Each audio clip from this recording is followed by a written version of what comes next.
right now, if you have the means, should you leave Pakistan? I think so, yes. Very controversial. There's a viral video right there. But देखिए, इसके पीछे मेरा एक rational है.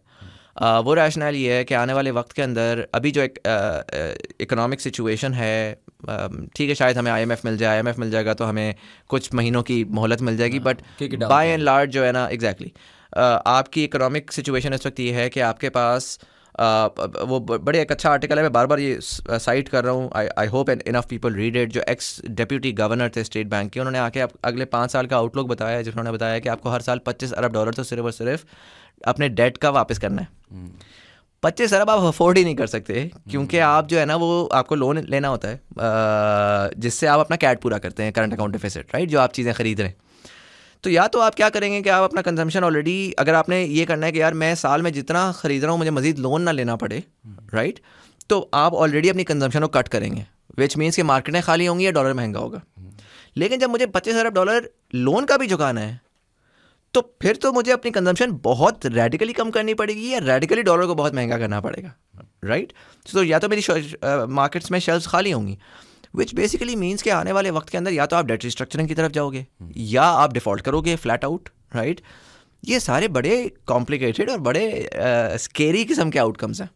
और इन outcomes के बाद आपके पास होगा ये कि आपकी country of 220 million people will run through a cycle of either hyper inflation और स्टैगफ्लेशन, जिसके अंदर आपकी महंगाई बहुत ज़्यादा होगी, जॉब्स होंगी नहीं, बाइंग पावर होगी नहीं, आपके लोग फारिग बैठे हुए होंगे.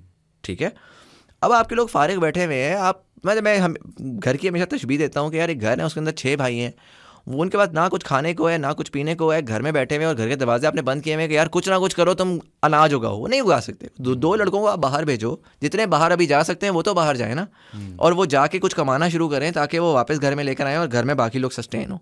So right now in Pakistan, unfortunately, the opportunity is not there. The productivity is not there. You will waste the youth of a sizable amount of population, जो कि इस वक्त कुछ कर सकती है अपनी स्किल्स के साथ, और ना सिर्फ वो कर सकती है बल्कि वो उस पैसे को वापस पाकिस्तान डाइवर्ट कर सकती है. लेकिन आप उसको रोक रहे होंगे. तो मेरा ज़ाती ख्याल ये है कि अगर आपके पास अपॉर्चुनिटी है, आपको बाहर जाना चाहिए. पूरी दुनिया जाती है, इंडिया जाता है, फिलीपींस जाता है, बांग्लादेश जाता है, चाइना जाता है. आप दुनिया में 2 बड़ी इकोनॉमीज़ देख लें जो पिछले 30 साल में ग्रो की हैं. दोनों ने रेडिकली अपने बंदों को बाहर भेजा है. ठीक है, आप दुनिया में कहीं चले जाएं, आपको चाइना टाउन मिलता है, आप दुनिया में कहीं चले जाएं, इंडियंस आपको मिल रहे हैं. इंडियंस का पाकिस्तानी हमेशा वो शेयर करते हैं कि यार ये देखो ज़रा, वर्ल्ड बैंक का CEO, मास्टर कार्ड का CEO, माइक्रोसॉफ्ट का CEO, गूगल का CEO, वो CEOs कैसे बने? इंडियंस ही बाहर गए ना. आज वही CEOs, उनकी सॉफ्ट पावर हैं, वही जाते हैं, वो जाके इंडिया के प्राइम मिनिस्टर से मिलते हैं, वो जाके जो है ना वहाँ पे इन्वेस्टमेंट्स लेकर आते हैं, वो सारा कुछ करते हैं. तो while Pakistan is going through reforms and I am very bullish in the long run. Short term पे तो हाँ बड़े बुरे हालात आने वाले हैं, मैंने स्टार्ट में कंप्लीट नहीं किया था. लॉन्ग टर्म के ऊपर Pakistan, these reforms were necessary, and now that they're going to come in, we will finally see the growth that all of us have been waiting for. While those structural changes happen, while the economy gets into the right direction and the right track, we need people, Pakistani people outside, जो कि अपनी मेहनत करके certain बड़ी बड़ी जगहों पर पहुंच चुके हों, जो कि लॉबी कर सकें कि इवेंचुअली जब पाकिस्तान रेडी हो फॉर इन्वेस्टमेंट्स, तो वो फिर बाहर की कंपनियों को लेकर आएंगे, वो आपकी डील्स करवाएंगे, वो बाहर से बिजनेस लेकर आएंगे आपके लिए. बेशक वो वहाँ बैठे रहें, कोई मसला नहीं है, लेकिन जो पाकिस्तानी यहाँ हैं वो उसके साथ कनेक्ट करके बिजनेस तो किसी और बंदे ने लेकर आना है ना, आपका किसी ने तो ब्रिज बनना है. And so I have absolutely no qualms in Pakistanis leaving. In fact, I encourage them that if you have the opportunity, go out there, be a part of the global economy, send remittance back home and help the country as well by proxy of it. हम आज तक कहते हैं, पता नहीं एक weird सा वो है कि ओवरसीज़ पाकिस्तानी इस मुल्क छोड़ गए, गिल्ट ट्रिप करके उनको भेजा जाता है कि वो पाकिस्तानी चाहे भी ना तो वो एक शर्मिंदगी से बाहर जाता है. यार मैं सब छोड़ दें, मैं आज पाकिस्तान की इकोनॉमी को खोलता हूँ और मैं देखता हूँ कि यार किसकी कंट्रीब्यूशन कितनी है.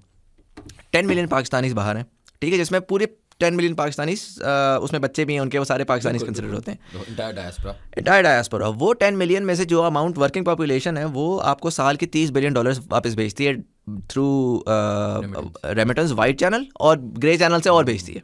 ठीक है, वो $30 बिलियन आपका फ्लैट वहाँ जाता है. आपकी पूरा मुल्क 22 करोड़ की पॉपुलेशन 25 अरब की एक्सपोर्ट्स करती है। जो 25 अरब के एक्सपोर्ट्स में जो आपका कॉटन आ रहा है वो इंपोर्ट हो रहा है, जो आपकी डाई आ रही है वो इंपोर्ट हो रही है, नाइलॉन आपका इंपोर्टेड आ रहा है, मशीनरी आपकी इंपोर्टेड आ रही है, आपका जो सर्जिकल गुड्स आपकी हर चीज़ जो है इंपोर्टेड है। So there is a percentage of that export, जो कि एक्सपोर्ट तो आपने शो कर दी कि देखो जी मैंने लेट्स से $100 मिलियन का इस क्लाइंट को बेचा है, लेकिन उस $100 मिलियन में से $20 मिलियन या $30 मिलियन जो आपने रॉ मटेरियल बाहर से मंगवाया था वो बाहर चला गया, तो नेट पे आपने सिर्फ 70 मिलियन लेकर आए। तो वो 25 बिलियन में से भी एक्चुअली आप 20 या 15 बिलियन पाकिस्तान में रख रहे हैं, बाकी सारा बाहर ही जा रहा है। Compare that to the 30 billion that the diaspora is bringing in. तो आपके मुल्क में जो गाड़ियाँ आ रही हैं ना वो डायस्पोरा की वजह से आ रही है। आपके मुल्क के अंदर जो आपके अच्छी अच्छी शाइनी टोबास्को सॉस और रेड बुल और ये और वो जो आप सब चीज़ें खाते पीते हैं वहाँ यहाँ बैठे हुए, इवन आपका कुकिंग ऑयल बाहर से आ रहा है, आपकी $750 मिलियन की जो गंदम आएगी जो आपका आम आदमी खाएगा वो डायस्पोरा के खाते में आ रही है। आप अपने एक्सपोर्टर्स को तो जी सस्ती गैस भी देते थे, सस्ती बिजली भी देते थे, आप हर किस्म की उनको जो है ना वो आप देते थे। आपका शुगर माफिया को आप जो है ना एक्सपोर्ट करने के खाते में आप सब्सिडी दे देते थे। और आप डायस्पोरा के साथ क्या करते हैं, राइट? आप तो उसको इतनी बेसिक इज्जत ही नहीं देते कि यार वो वोटिंग की इज्जत है और 10 चीज़ों की इज्जत है, वो आप देते ही नहीं थे। आपकी एम्बेसीज क्या करती रही हैं? So I think you need to redesign the way that we think about this entire structure. They are an asset to Pakistan, we should be by design. आप फिलीपाइंस में जाए ना, वहाँ पर वो पूरा का पूरा गवर्नमेंट स्ट्रक्चर है जो इंकरेज करता है, जो आपको हाई स्कूल से लोगों को सिखाता है और सिखा के प्लेस करवाता है पूरी दुनिया में जाके in hospitality services, in you know made services, this और दैट। और वही सिर्फ उनका जो है ना $बिलियंस ऑफ डॉलर्स वापस भेज रहे हैं, जो कि उनका कंपैरेटिवली लोअर वैल्यू स्टाफ है। ये नहीं है कि बड़ा मैंने जी डॉक्टर्स बना के बाहर भेजा, वो हर एंगल से देख रहे हैं कि यार ठीक है, क्योंकि एक पूरी इकोनॉमी है, 22 करोड़ के लोग हैं, it's not a one stop solution for everyone. So अगर मैं बाहर जाने की भी लोगों को बात कर रहा हूँ, that is not the only solution. Like एक certain amount 8 lakh last year गए थे, आप पुश निकाल लें 15 लाख चले जाएंगे, 1.5 million, that's less than 1% of your population.